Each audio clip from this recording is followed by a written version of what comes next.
नमस्कार, राज की बात में आपका स्वागत है।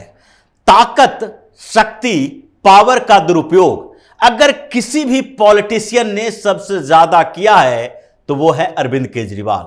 अरविंद केजरीवाल के पास जितनी शक्ति मिली, जितना पावर मिला, उस सबका दुरुपयोग किया और अब तक करता रहा है। जिस तरीके से अरविंद केजरीवाल ने दिल्ली की सत्ता पर कब्जा किया, उसके बाद से हर डिपार्टमेंट में अपने तरीके से इसने छेड़छाड़ की, अपने लोगों को सेट किया और एक नहीं कई बार ऐसा हुआ कि उसके फैसलों पर केंद्र सरकार को आपत्ति जतानी पड़ी और फिर उसके बाद कई जगह तो ऐसा हुआ कि इनके लोगों को बर्खास्त करना पड़ा, चाहे कमिटियों की बात हो, एडवाइजर की बात हो, या फिर स्पेशल ऑफिसर्स की बात हो, या फिर वॉलेंटियर की बात हो। हर जगह पर इसने अपने पावर का दुरुपयोग किया है और जिस तरीके से ये दिल्ली सर्विसेज बिल लाया गया, अब वो कानून बन गया है, government of national capital territory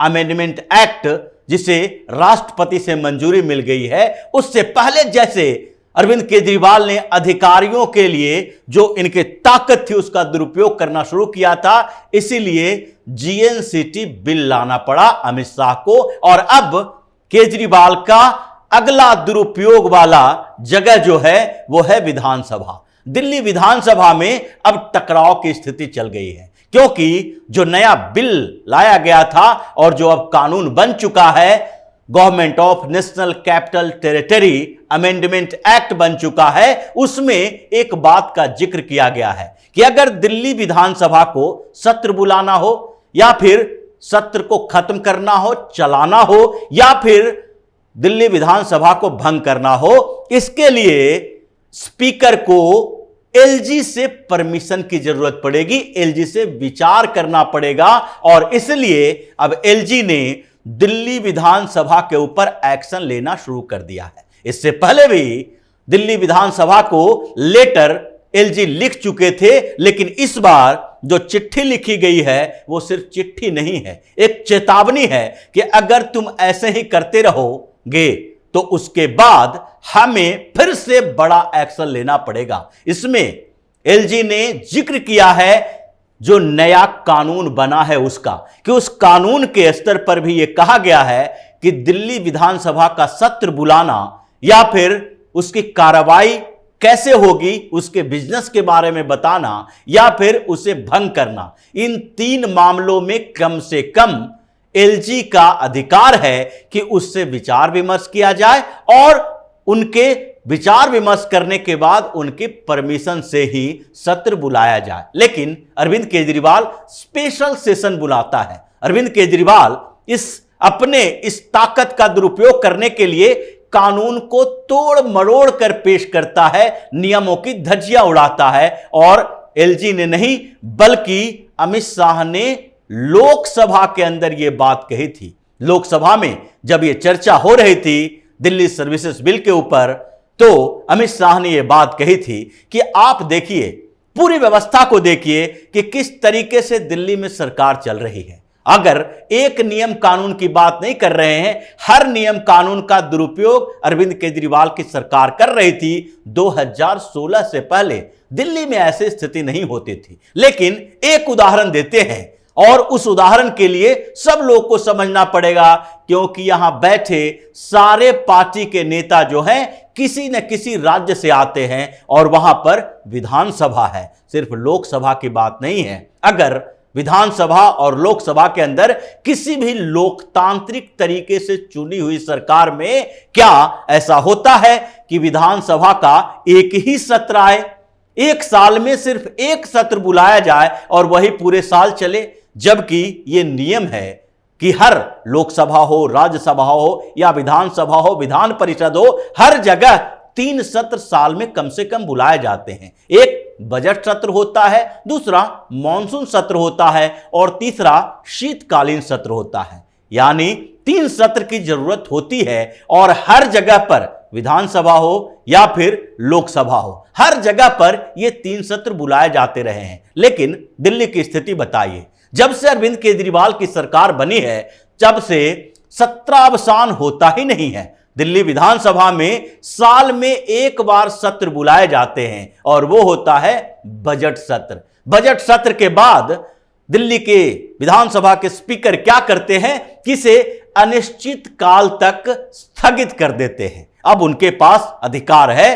अनिश्चित काल तक स्थगित कर सकते हैं, सत्रावसान नहीं कर सकते हैं। और यही जो नियम है उसका दुरुपयोग करते हैं अरविंद केजरीवाल। और उसके बाद जब जब जरूरत पड़ती है तब तब ये स्पेशल सेशन बुला लेते हैं। स्पेशल सेशन, विशेष सत्र कोई कानून के खिलाफ नहीं है, नियम के खिलाफ नहीं है, लेकिन विशेष सत्र बुलाने का जो तरीका है केजरीवाल का, वो पूरी तरीके से कानून और नियम के खिलाफ है। क्योंकि विशेष सत्र बुलाने के लिए आपको अगर लोकसभा की बात है, राज्यसभा की बात है, तो राष्ट्रपति से बातचीत करनी पड़ेगी, उन्हें देना पड़ेगा कि हम विशेष सत्र क्यों बुला रहे हैं। उसके बाद विधानसभा की बात है तो वहां गवर्नर को यूनियन टेरिटरी जैसे दिल्ली और पुडुचेरी में है, यहां पर आप लेफ्टिनेंट गवर्नर से इसकी अनुमति मांगते हैं। लेकिन दिल्ली विधानसभा में यह नहीं होता।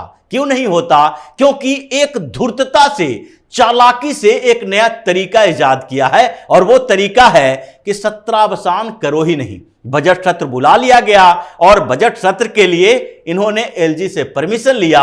एलजी आए, बजट सत्र के दौरान सभा को संबोधित किए और विधानसभा में उसके बाद कार्रवाई शुरू हुई। उसके बाद से पूरे साल तक उस सत्र का सत्रावसान ही नहीं होगा, बल्कि उसे स्थगित किया जाएगा। और जब दोबारा स्पेशल सेशन, विशेष सत्र बुलाया जाएगा तो उसके लिए फिर एलजी के परमिशन की जरूरत नहीं है, वो तो स्पीकर का अधिकार है।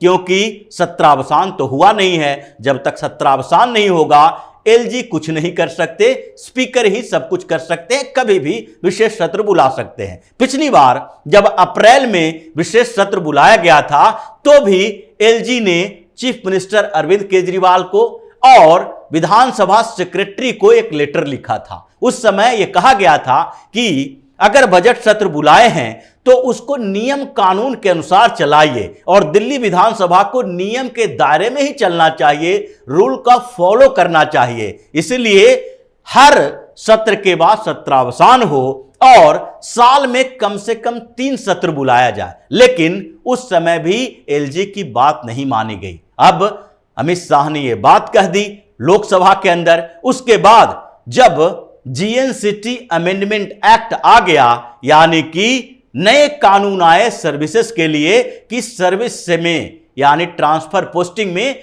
अरविंद केजरीवाल का कोई अधिकार नहीं होगा, उसी में एक सेक्शन इस बात के लिए भी है कि अगर दिल्ली विधानसभा का सत्र बुलाया जाएगा तो उसके लिए एलजी से विचार किया जाएगा। अगर भंग करना है एलजी से विचार किया जाएगा। इसीलिए इस नियम के अनुसार एलजी ने फिर से 11 अगस्त को एक लेटर लिखा अरविंद केजरीवाल को। और अरविंद केजरीवाल को लेटर इसलिए लिखा क्योंकि 2 दिन का विशेष सत्र दिल्ली विधानसभा का बुलाया गया। यह विशेष सत्र जो बुलाया गया है इसके लिए कुछ भी पता नहीं है कि कारण क्या है, बिजनेसेस क्या होगी, यानी कि सदन के अंदर बातचीत किस मुद्दे पर होगी, विशेष सत्र की जरूरत क्यों पड़ी। क्योंकि सत्र बुलाने का मतलब यह होता है कि लाखों करोड़ रुपया खर्च करना। हर दिन के सत्र में लाखों रुपए खर्च होते हैं। जितने भी पार्लियामेंट हो या फिर असेंबली हो, जो उसके मेंबर होते हैं, सत्र में हिस्सेदारी करते हैं, उसके लिए स्पेशल भत्ता दिया जाता है। उसका अपना खर्च है, सारे कर्मचारियों का खर्च है,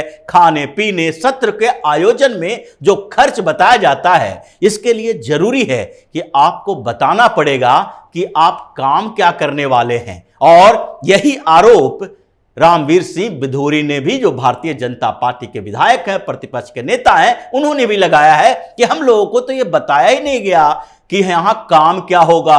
हम लोग कोई क्वेश्चन पूछ सकते हैं, 0 आवर की व्यवस्था होगी, या पहले की तरह अरविंद केजरीवाल और उसके सहयोगी आएंगे, प्रवचन देंगे और उसके बाद चले जाएंगे। यही हो रहा था। इसलिए जब स्पेशल सेशन बुलाया गया तो एलजी ने विधानसभा को लेटर लिखा और उस लेटर में अरविंद केजरीवाल के पास भी भेजा गया और विधानसभा के सेक्रेटरी के पास भी भेजा गया कि किस नियम के स्तर पर, किस नियम के आधार पर आपने ये विशेष सत्र बुलाया है। इसमें बिजनेसेस यानी कि काम क्या होगा ये सब मेंशन नहीं किया गया है। इसलिए सेक्रेटरी इस पर सोचे, सिर्फ स्पीकर और डिप्टी स्पीकर की बात नहीं है। स्पीकर तो कुछ नहीं बोले, लेकिन ये सारा जो मामला चला, क्योंकि एक दिन के सत्र में पहले तो अरविंद केजरीवाल के लोगों ने वहां बोलना ही यही शुरू किया कि सर्विसेज बिल जो आया और जो कानून बन गया है उसके बाद हमारे हाथ बंध गए हैं,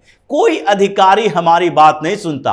और बात सुनने की बात तो अलग है, दिल्ली के लोगों के विकास के लिए जो अलग अलग योजनाओं के लिए फंड चाहिए वो अधिकारी रिलीज ही नहीं कर रहे हैं। मतलब अब इनके अपने निकम्मेपन की जिम्मेदारी फिर से एलजी और केंद्र सरकार के पास चली गई और इसलिए अरविंद केजरीवाल ने विशेष सत्र बुलाया ही था। और फिर केजरीवाल भर भर कर इस कानून को जो केंद्र सरकार ने लाया है उस कानून को ब्लैक कानून, ब्लैक नियम, ब्लैक डे मनाने की बात करेंगे। मतलब सब कुछ काला काला कर देंगे, लेकिन अपने चेहरे की काली को छुपाए हुए रखेंगे। इसलिए जब एलजी ने लेटर लिखा तो डिप्टी स्पीकर राखी बिरला की तरफ से जवाब आया कि हम तो पूरे नियम कानून के स्तर पर काम कर रहे हैं, हमने रूल्स के अनुसार ही असेंबली का स्पेशल सेशन बुलाया है, क्योंकि सत्रावसान तो हुआ ही नहीं है। लेकिन बात तो इसी सत्रावसान की है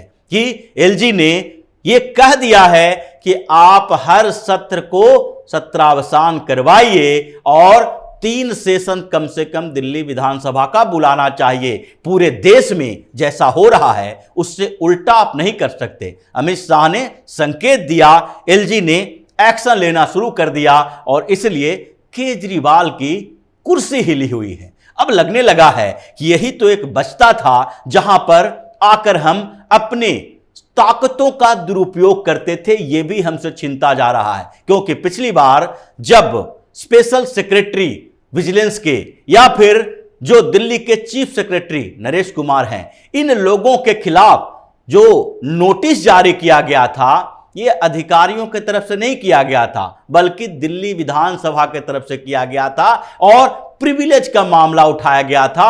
अलग अलग कमिटियों ने इन लोगों को बुलाया और इनको सजा देने की व्यवस्था कर दी। मतलब अब अरविंद केजरीवाल विधानसभा में मनमानी नहीं कर पाएगा, क्योंकि शाह ने संकेत दिया और एलजी ने अपना एक्शन शुरू कर दिया है। इसलिए अब यह मनमानी भी खत्म होने वाली है और अरविंद केजरीवाल इसलिए इतना बौखलाया हुआ है कि एक तरफ तो कांग्रेस नाक में दम करके रखी हुई है, दूसरा सरकार की तरफ से भी जो केंद्र सरकार है उसके तरफ से भी ऐसे अंकुश लगाया जा रहा है कि केजरीवाल की औकात दिल्ली में मुख्यमंत्री की तो नहीं रही, एक कारपोरेटर से भी कम होकर रह गई है। भले ही केवल सुविधाओं के लिए केजरीवाल सीएम बने रह गए। तो इसी तरह की खबरों के साथ फिर से हाजिर होंगे, तब तक के लिए बने रहिए हमारे साथ और देते रहिए हमें सहयोग, ताकि इसी तरह की खबर हम आपके लिए लाते रहें। धन्यवाद।